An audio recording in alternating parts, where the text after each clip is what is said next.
السلام عليكم ورحمة الله وبركاته. النهاردة هنعمل الفطائر العبقرية دي. طبعا احنا دخلنا على الشتاء، هيجي الليل جعانين ويصبح الصبح جعانين. طبعا الفطائر دي مغذية وخفيفة وهشة ومورقة حدا كده، تفتح النفس وتسد معانا ومغذية. طبعا تنفع لللانش بوكس للمدارس، هندي قطع كده لأطفالنا الصبح حدا كده تسد معانا. يلا بينا نسمي الله ونصلي على الرسول صلى الله عليه وسلم ونشوف الطريقة. معايا 3 كوبايات من الدقيق، هنضيف ليهم معلقة من السكر، معلقة كبيرة، ربع معلقة ملح، نص معلقة بيكنج باودر. هنقلب المكونات كده مع بعضيهم، وشوية مية دافيين. هنضيف المية شوية شوية كده لحد ما العجينة تلم معايا.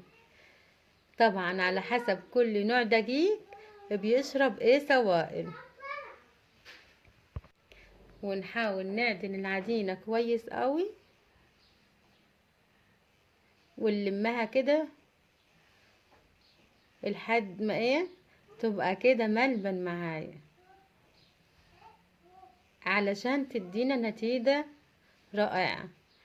هنريحها ربع ساعة في التلاجة، وبعد مرور ربع ساعة هنطلع كده العجينة، هتلاقوها ملبن.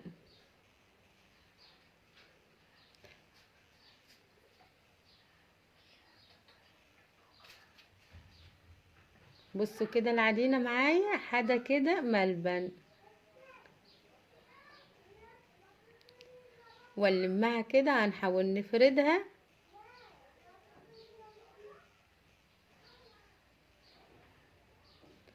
هتعمل معايا 10 فطائر.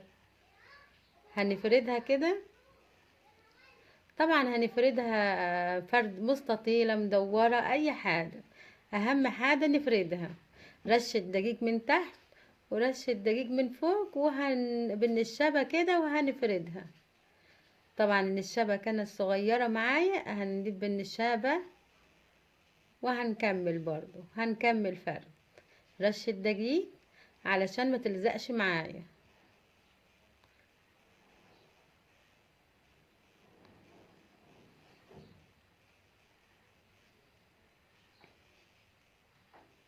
ونحاول نفرد كل الاتجاهات علشان ما تبقاش معايا حتة سميكة وحتة خفيفة. هنفردها كلها بالطريقة دي.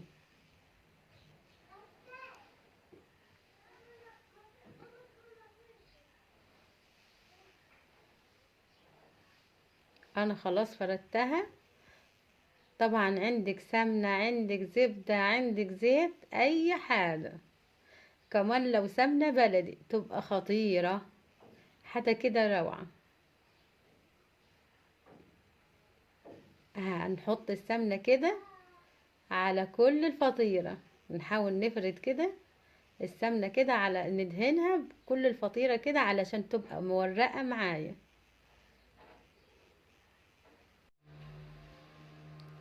ونحاول ندهنها كلها.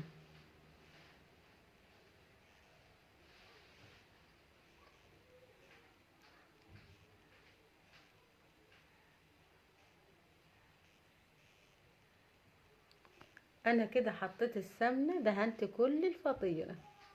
هنحاول نطبقها. هنجيب من الجنب ده والجنب ده،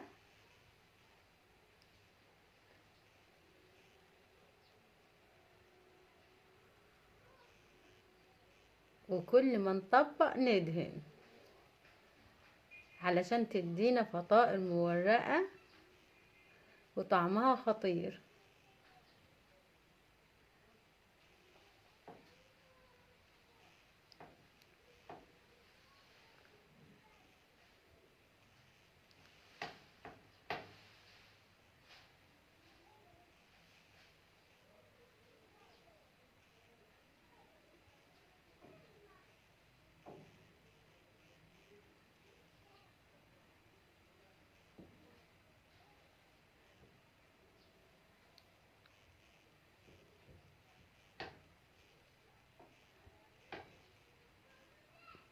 وكده هنريحها ربع ساعة كده في التلاجة، وهنجهز الحشوة طبعا زي ما قلنا قبل كده، اي بواقي في التلاجة، لو حتى بواقي لحوم، لحمة مفرومة، ميكس جبن، اي حاجة، ان شاء الله خضار بس ما تقولش لا.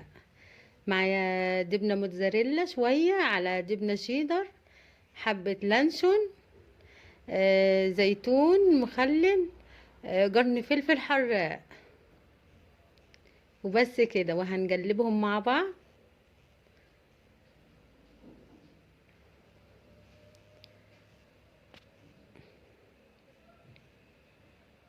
طبعا الميكس ده بيدينا طعم خطير.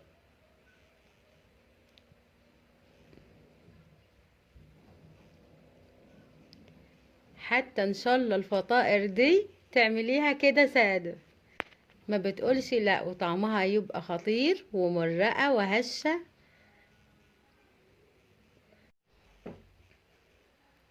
بعد ما ريحتها كده ربع ساعة في التلاجة،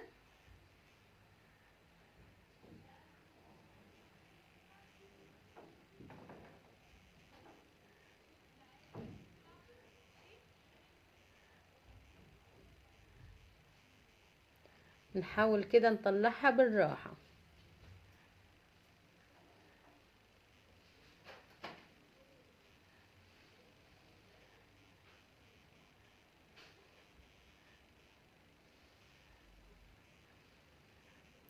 هنقطعها كده حوالي كده، انا قطعتها 10 قطع، هتبقى فطائر يعني مش كبيرة كده. هنحط الميكس اللي احنا عاملينه وهنكورها، وبس كده، مفيش اسهل من كده، والنتيجة طبعا مبهرة، مش مكتومة خالص معايا الفطائر، ومورقة وجميلة.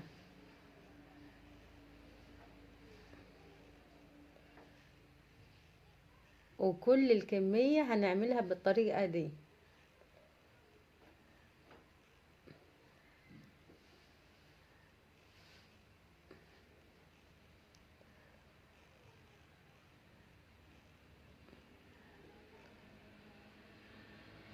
طبعا طاسة على النار، هتكون معايا النار متوسطة او هادية كده كمان، ما تكونش عالية معايا، درجة حرارة متوسطة او هادية معايا، عشان الفطائر تستوي وتبقى جميلة مستوية كده،